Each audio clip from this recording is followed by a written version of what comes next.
Good morning from beautiful Brisbane, Australia. How are you this morning? It's wonderful to be here with you. My name's Linda. I'm a trauma recovery coach and I live in Brisbane, Australia, but I work around the world and it's amazing. If you're here for the first time, welcome. We go through some wisdom and understanding of what's happening in our life, and this week we're focusing on sexual abuse.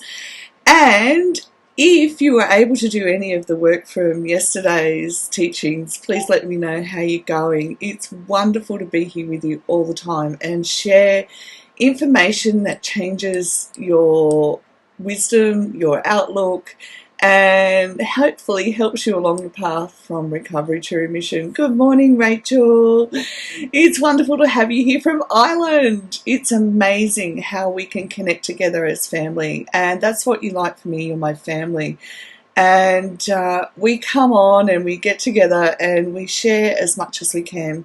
Now today, fortunately my acupuncturist is back in town today and I'm going to be able to go and get the sinuses, cold, flu, everything dealt with. Do you find you have natural alternatives?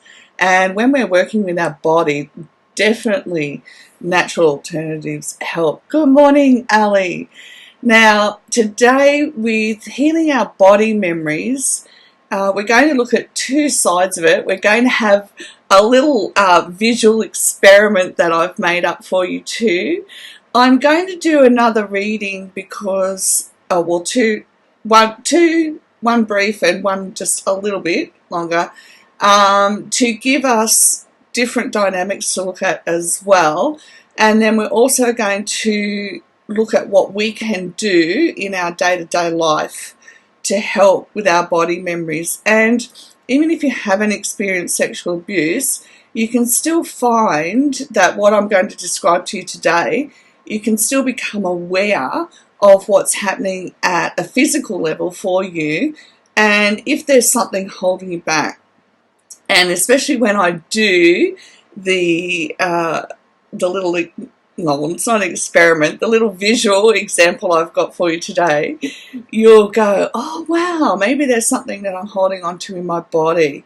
So I just put my book on the shelf from yesterday, The Body Keeps a Score by Bessel van der Kolk, is brilliant, especially if you're working through any kind of trauma, because he explains it not only from the neurobiological level, but he also explains what he has found has happened for people working with them in day-to-day life as well, and the contrasts of different people. So for today, we're going to become aware that there's two sides to healing when we're working with our body memories. We need to be in a place where we are safe so we can allow our body memories to come up. And of course, driven by the neurobiological responses as well, we're going to be aware that there can be fear, and we need to also choose to heal with intent and compassion. So choosing to heal with intent is a really long way of saying let's be proactive about where we're going, where we're headed. We may not know the exact timeline, and we don't know the exact timeline because it's about involving a whole experience into our life, not about the trauma. It's become, as Bessel van der Kolk says, we have to get used to reality. Okay, that's a short way of saying what he says in a long way. Is our biggest challenge is reality, because as children we weren't raised to be our authentic self. So when I look at my kids now, I see three different characters who are able to come together and communicate even through the challenges, because that's what I set out to do with intent.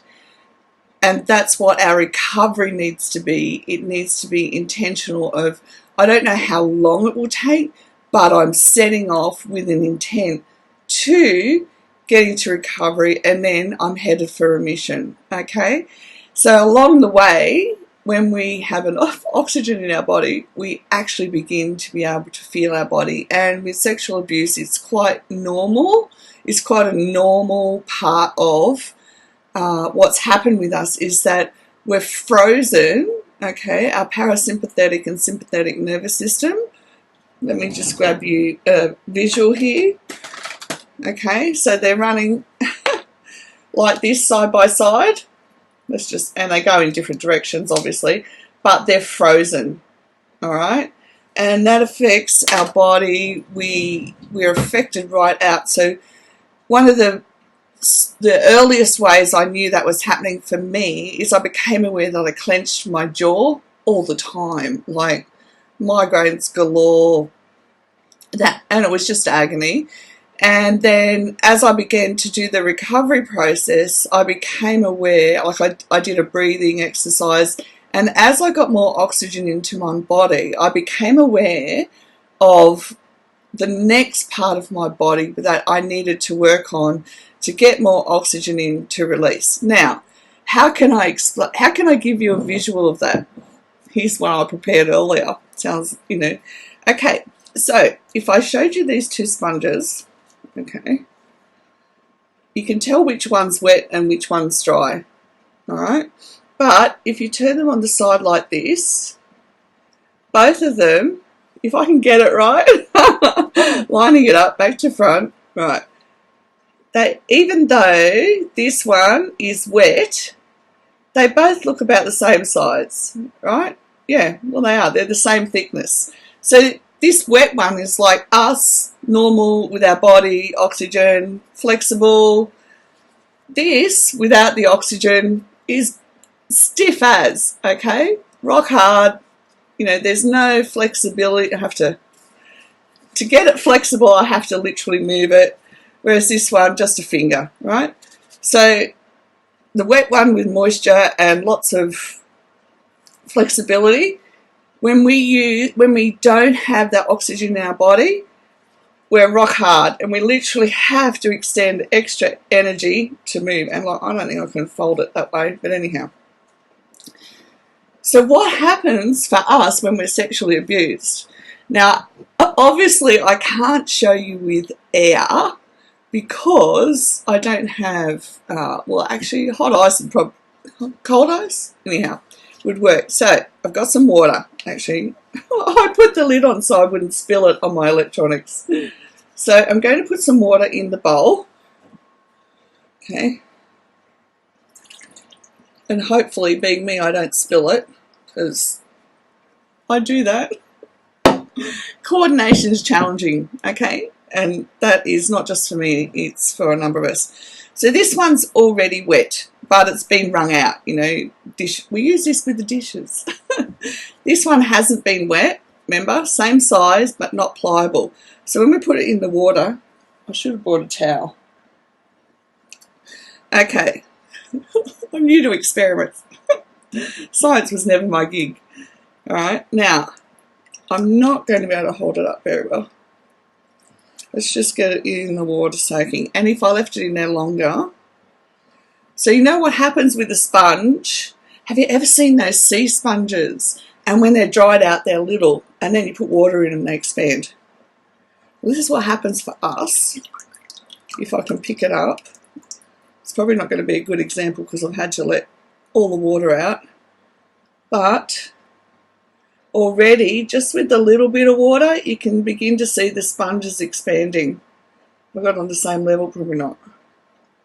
Okay, but you get what I mean. Now, when somebody sexually abuses us, it goes right down to our cellular level. Let me just deal with this sponge. And it's like this sponge. It's now leaking water, but what happens is it expands.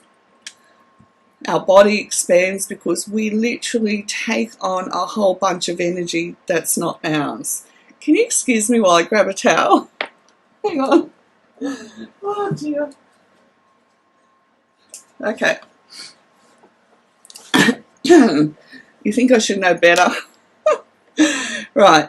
So imagine, and this is me, and I've been looking for this understanding for years. We hold on to all of that energy that's not ours, and it does go down to a cellular level, whether we like it or not, it does. And it makes recovery hard because we're like, it's what I'm holding on to is not who I am. And it's like, but how do I get rid of it? And it's a catch-22, because as we take more oxygen in and we live more life and live more fully, we think that we're going to hold on to what we've held on to for years, but we don't. The reality is that as we take in more oxygen and move ourselves into a greater reality and a more expansive, happy, joy-filled life, we actually just let a lot of this energy go. We don't have to go back into the trauma because our body's holding on to it anyhow. Right, now, I'm sorry, I really am getting acupuncture today to deal with this. So, it's important to remember that even though it's absorbed down to our cellular level, we can change it. We don't have to live like that. And I definitely am not the person that came out of my rather interesting family. All right, so what can we do to help deal with the cellular level stuff? So right down to the cellular level, and how can we begin to do that in a way that's going to feel comfortable for us as individuals as well? So the first thing is we want to learn to be open and honest and transparent with ourselves. And we can do that by doing things like journaling. And remember, we can use our phones to journal. You can get journaling apps with locks on them, so no one can pick up your phone and just start reading and have to have codes to put in.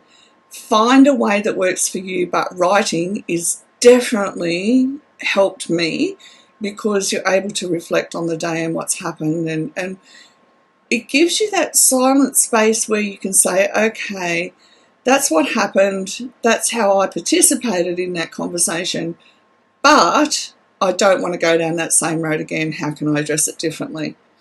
And writing is very tactile, so it uses our senses as well, and it's really helpful to use our senses with our creating new neural pathways. Remember that when the body memories come up, they're involuntary. They're not something that you make happen. It's not your fault. So we've got to learn not to blame ourselves. It's really, really important that we do that. Actually, it's really important that we recognise when we are blaming ourselves. Body memories and memories that we remember in our mind can come at different times, and they can hold different information to each other. So have some compassion for yourself. If they are different memories and they don't make sense just yet, that's okay too. Because we were so little, all right? We didn't have the language, we didn't have the emotional language either to understand what was happening. And quite often, I haven't met anyone yet who wasn't told to keep it secret or not tell anyone. And that is a big amount of pressure and stress on a child. So as adults, we learn how to begin using our voice again. Well, probably for the first time for some of us. We have to build a place of peace and a toolkit that can help us self-soothe. So remember yesterday when we placed our hand on our heart?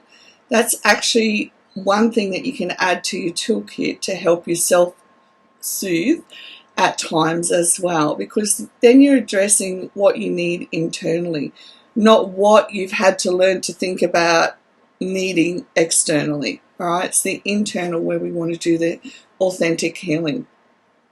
Positive self-talk and compassion, and talk out loud to talk yourself through the process. All right, so if a body memory comes up, you want to be able to say, right, I am safe.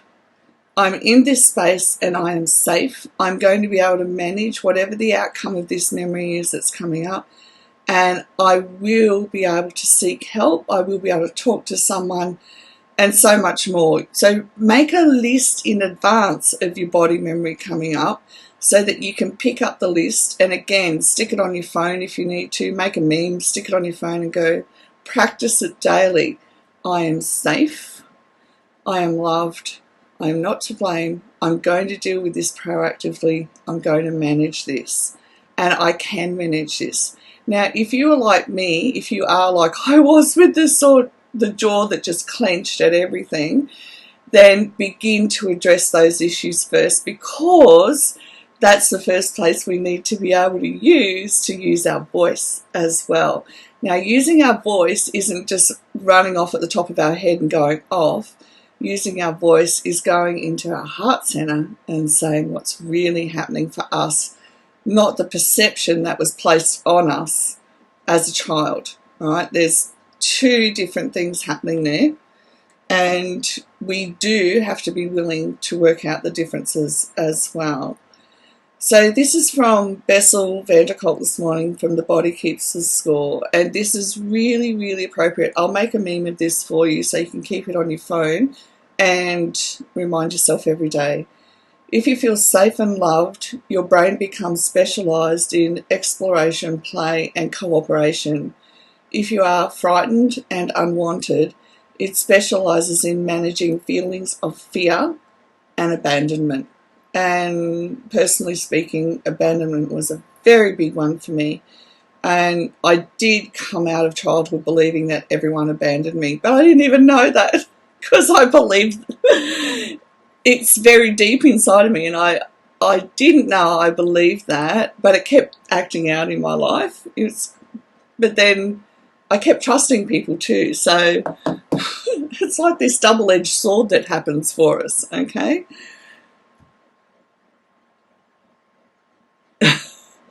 Diana says the migraines are the pits, and I'm so funny, yeah. The coordination actually is something that we work on with the prefrontal cortex, Diana.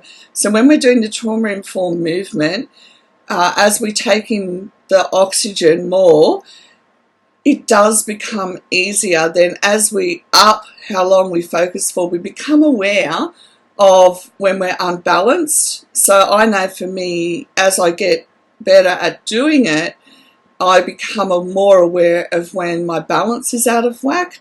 And it's the same thing with perception and, our whole coordination. And like me, I'm always spilling something. But I will get there. I used to spill things all the time. Okay, so just pick one thing today that you can work on. Now, I found the reading from Jesus Calling this morning a bit challenging. Now, here's why. Because when it comes to the God factor, if we've been abused by our fathers, they literally set themselves up as God in our lives, okay? And that is really hard to overcome. And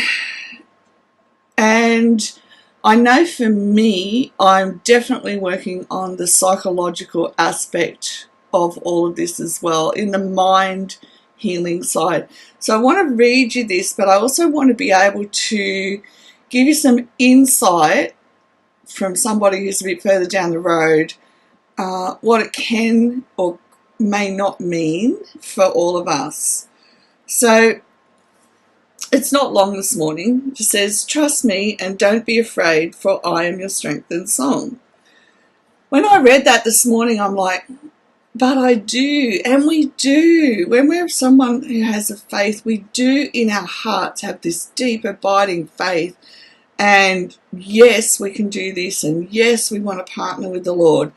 And we're like, yeah, I've come so far with this. So why, but then when you say, "Trust me and don't be afraid, for I am your strength and song," I went, oh, let's just read a bit further. "Do not let fear dissipate your energy." And I'm like, "Instead, invest your energy in trusting me and singing my song." I mean, let's face it. When you put Hillsong on, or all the other Christian bands have gone out of my head, and you're dancing around the room, just having a good, and you feel so in touch, yeah, it's like, but our heart is full. But it's not our heart that's the issue. We love people, we love life with abandon, but it's our mind where we're going to struggle, okay? And we do struggle with it because of the neurobiological wiring that happened in our childhood, okay?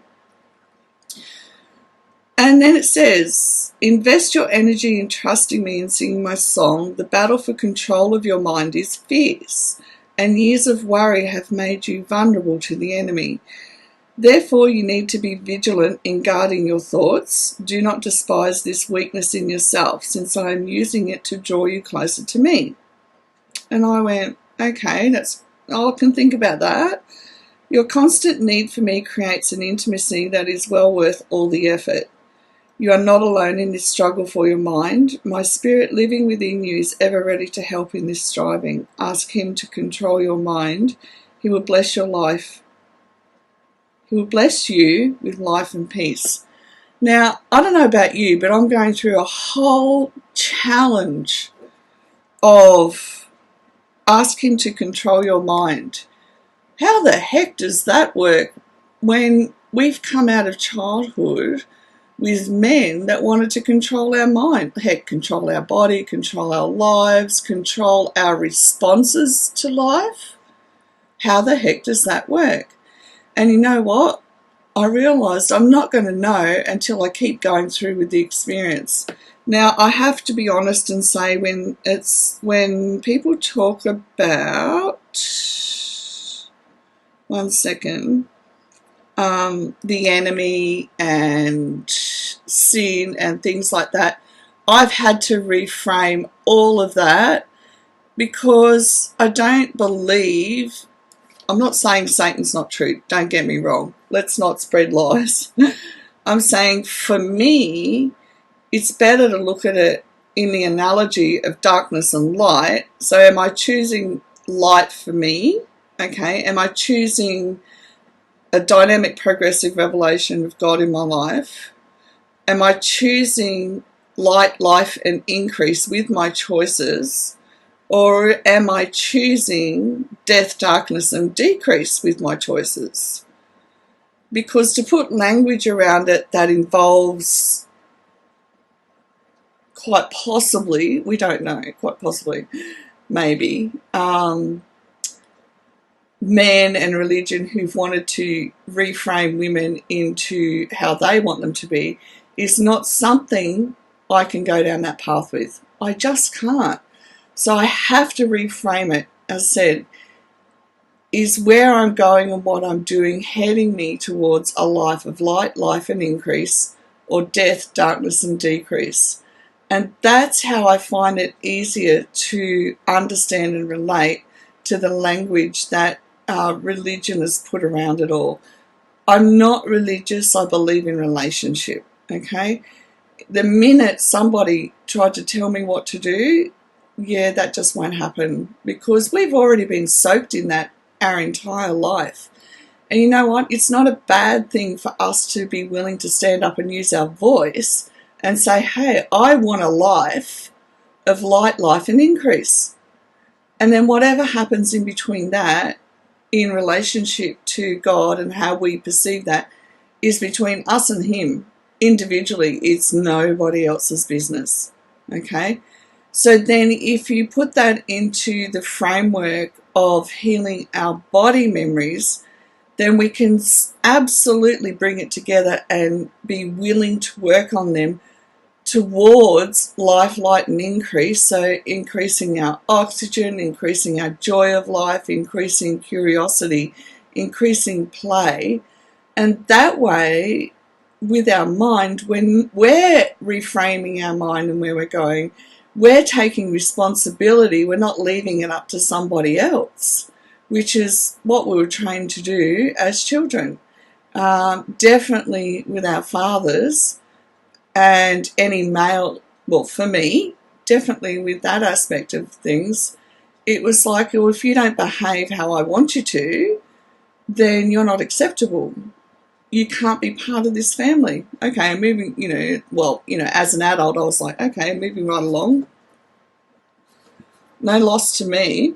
Sorry, that's probably a bit personal, but I am. I'm like, well, if that's how you want to be, then that's not relationship. relationship is a two-way street with communication. And I don't think anybody or any of you should be living in a situation where somebody expects you to be your version of who they believe you should be. You should be able to express yourself with respect, kindness, caring and compassion, not just towards ourselves, but towards other people as well. Sorry, that's my rant for this morning, guys. But I feel really deeply about this because with sexual abuse, we have so much taken away from us because someone's tried to form us in their image as a human, all right? And I don't have all the answers as far as faith goes, not by a long shot. But I do know that when we walk our journey of faith and we're prepared to step out and risk it all, good things happen, okay? Great things happen. I wouldn't be here doing this if I wasn't working on understanding a deeper level of faith for myself either. Okay, so with our body, we have to be prepared to have faith in ourselves, all right, to do this journey. Okay, sorry I kept you a bit longer this morning, guys, but I really want you to be able to have the tools so that you can heal and grow and live a full life full of curiosity and joy for the path ahead as well. And we can all get there, and we do it together. So jump into group and share your journey because you will encourage others. And as you encourage others, it's like, throwing that pebble into the pond where the ripples go out. The more we spread the ripples for everyone else, we absolutely can see what a joy life can be for all of us. Have the most gorgeous day. And if you're in the Northern Hemisphere, have a wonderful evening. And I will be back tomorrow with some more precious information so that we can continue our journey from recovery to remission. Okay, I'll talk to you then. Bye for now.